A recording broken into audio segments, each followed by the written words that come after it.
Khalid ibnul Walid. Sebelum dia meninggal dunia, Khalid bin Walid di atas ranjang tempat tidurnya, diukurnya jarinya ini jengkal demi jengkal. Apa kata Khalid bin Walid?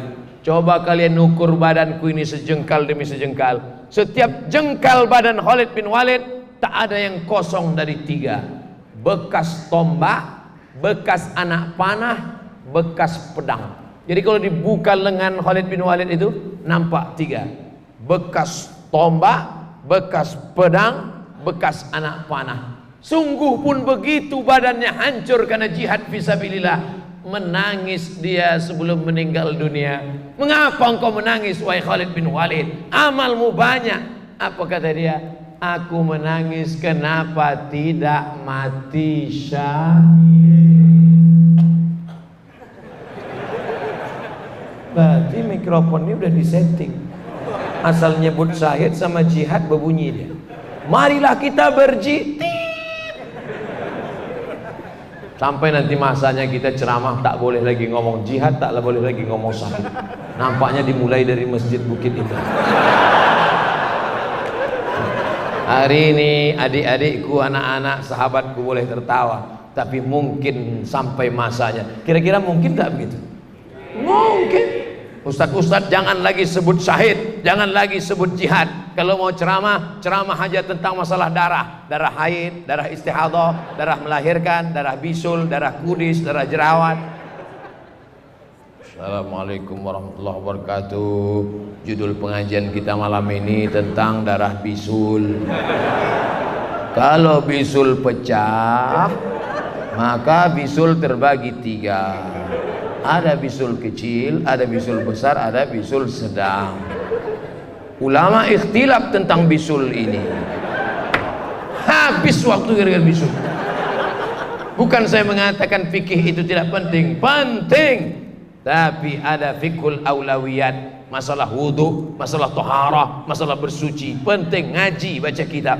Tapi larut dalam itu, maka sesungguhnya kita sudah mubazir bukan mubazir duit, tapi mubazir intelektualitas. Innal mubazzirina kanu ikhwanas syayatin. Oleh sebab itu masalah intelektual ini hati-hati. Banyak juga orang yang kita sangka intelek, rupanya telek mambu. Saudara yang dimuliakan Allah Subhanahu wa taala, pintu Abu Bakar sudah, pintu Umar sudah, pintu Utsman sudah, pintu Ali sudah, pintu Khalid bin Walid sudah. Saya tidak mau mengetes jamaah, tak suka saya model begitu. Siapa yang mau ikut pintu Umar? Siapa yang mau Khalid bin Walid? Tak mau. Saya tak mau kita menjadi hipokrit munafik. Pokoknya pilih ajalah salah satu. Yang mau 5-5-nya alhamdulillah. Satu pun tak mau, na'udzubillah. Mati aja dah. Ada lagi pintu yang lain, ada namanya Abdurrahman bin Auf. Siapa namanya? Ini salah sobat. Kalau begini tinggal pakai gitar aja lagi.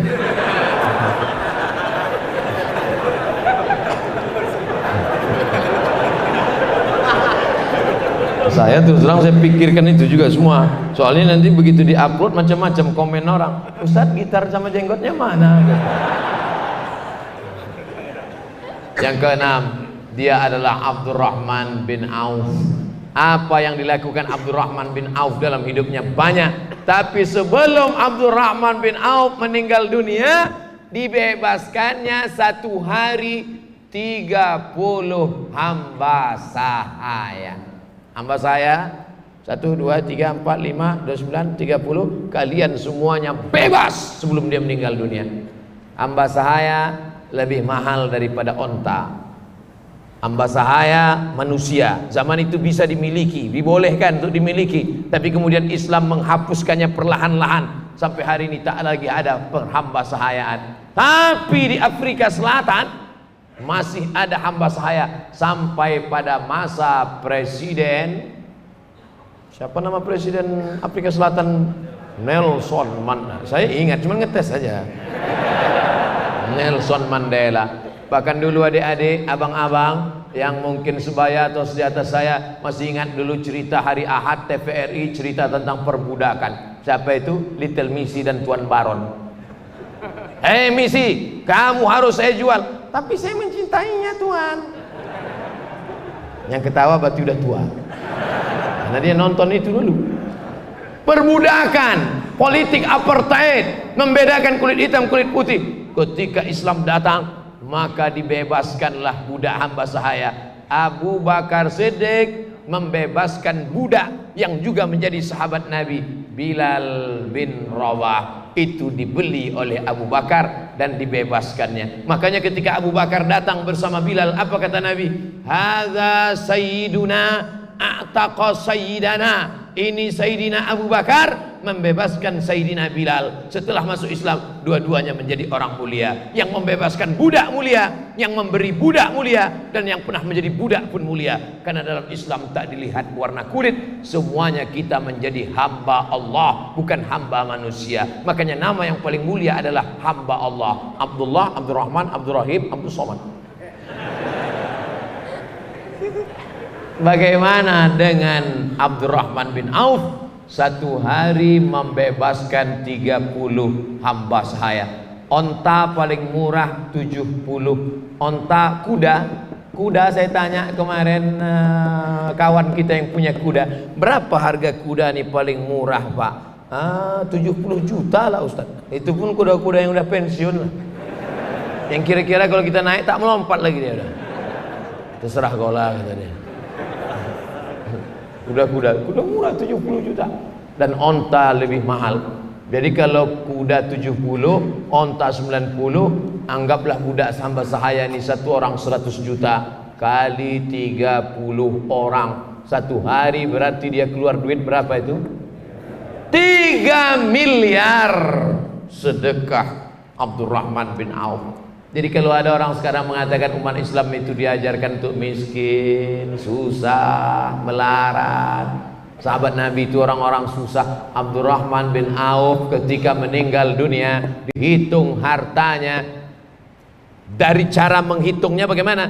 Berapa untuk istri dia, berapa untuk anaknya, berapa. Dihitung ternyata Abdurrahman bin Auf itu hartanya 6 triliun. Berapa nolnya itu? 1 juta 6, 1 miliar. Ini 6 triliun. Bayangkan kalau 6 triliun itu kita belikan cincau. Berenang kita, berenang sambil minum cincau lah.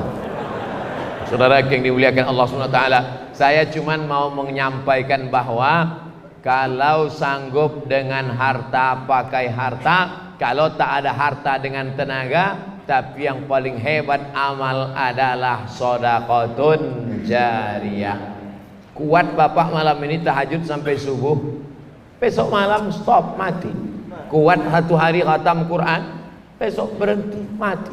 Tapi ada yang tetap mengalir. Mana dia? Nih orang yang membangun masjid ini, maka mengalirlah pahalanya sampai hari kiamat insyaallah. Amin.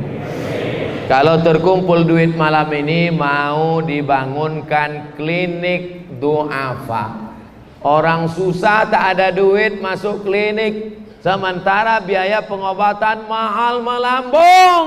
BPJS naik.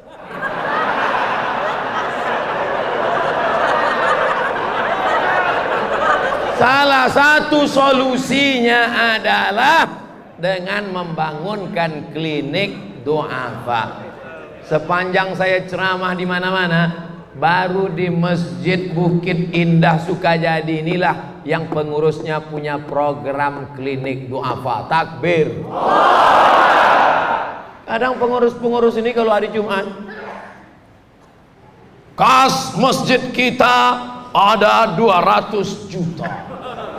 Bangga pula tuh pengurus, bilang 200 juta. Sementara sholat di masjid, tikar sembahyang pun lapu. Itu bukan duit kalian pengurus, itu duit umat, betul? Belikan sajadah, bangunkan WC, bangunkan kamar mandi, bangunkan toilet. Kalau perlu yang kerannya tak main putar lagi, batuk keluar air.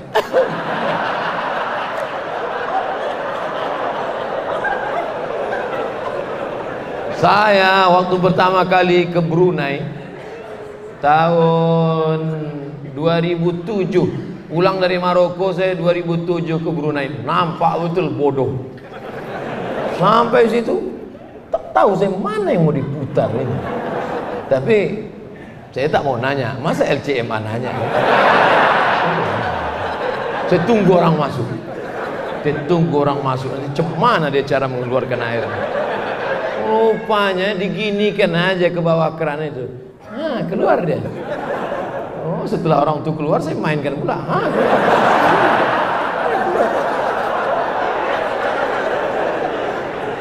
Itulah. Kadang bongak juga kita. Oleh sebab itu apa maknanya?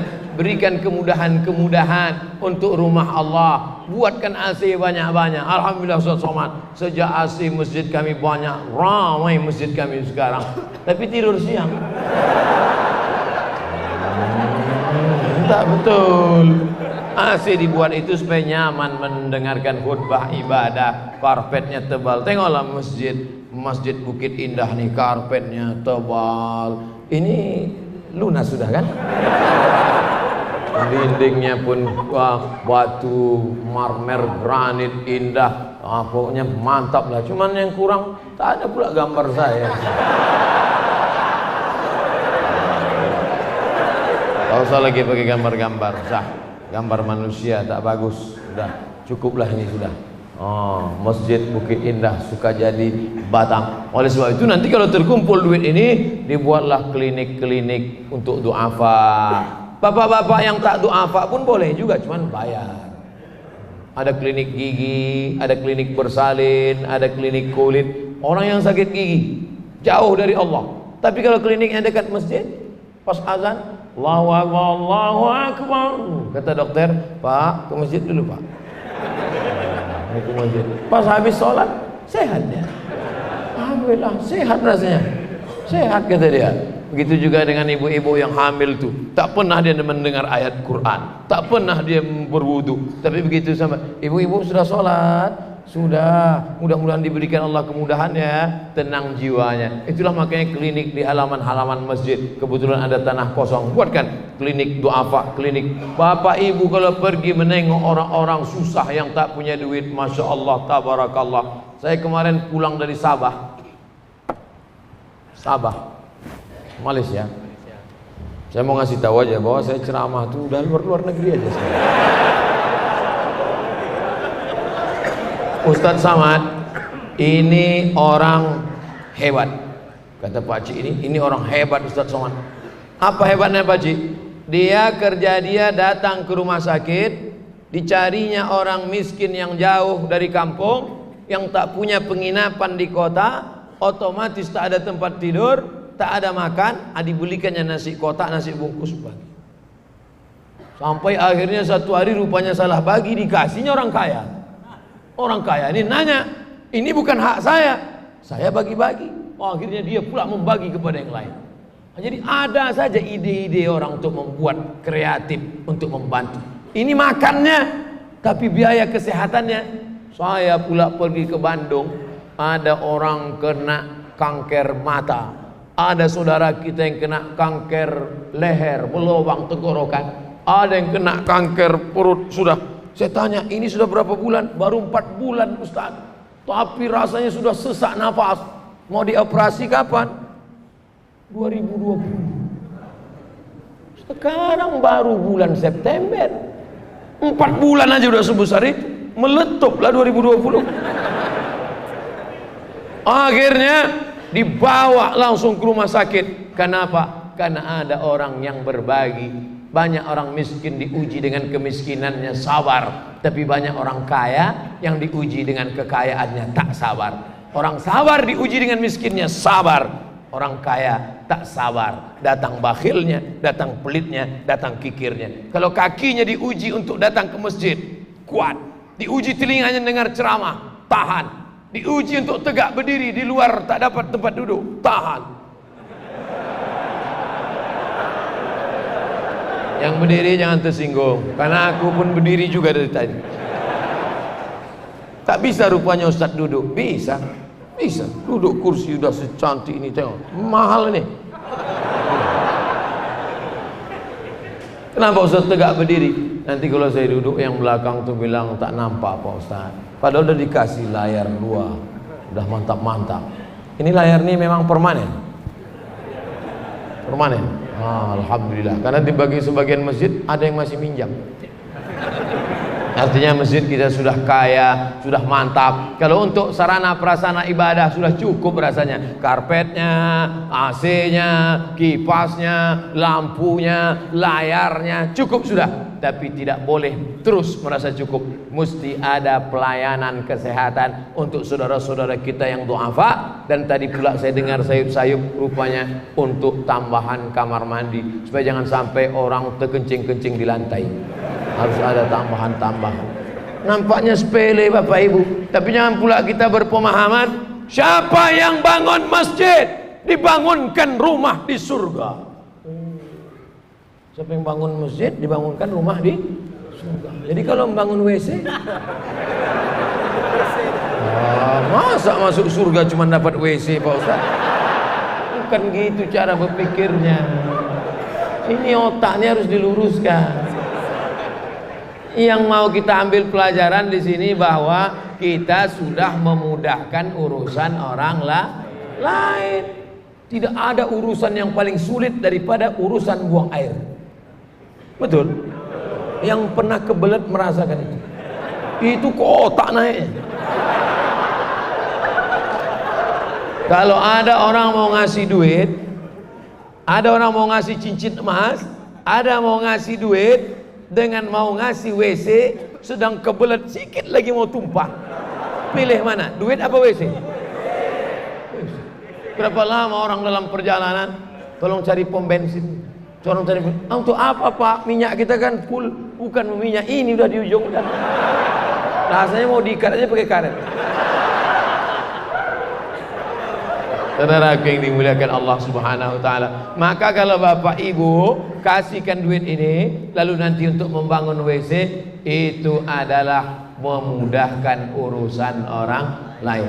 Saya sudah ceramah 70 menit. Jam 21.21. Cantik angkanya. Kita sungguh dulu serentak 3. 21 21 21. Pas nanti 21 21 keluarkan kotak sedekah. Tanggal 19 bulan 9 19. Cantik juga tanggalnya. Keluarkan kotak, keluarkan kotak. Keluarkan kotak. Mana kotak tak juga keluar? Kalau tak juga keluar duit orang nih Pak Kapolres, tolong keluarkan pistol. Keluar duit orang.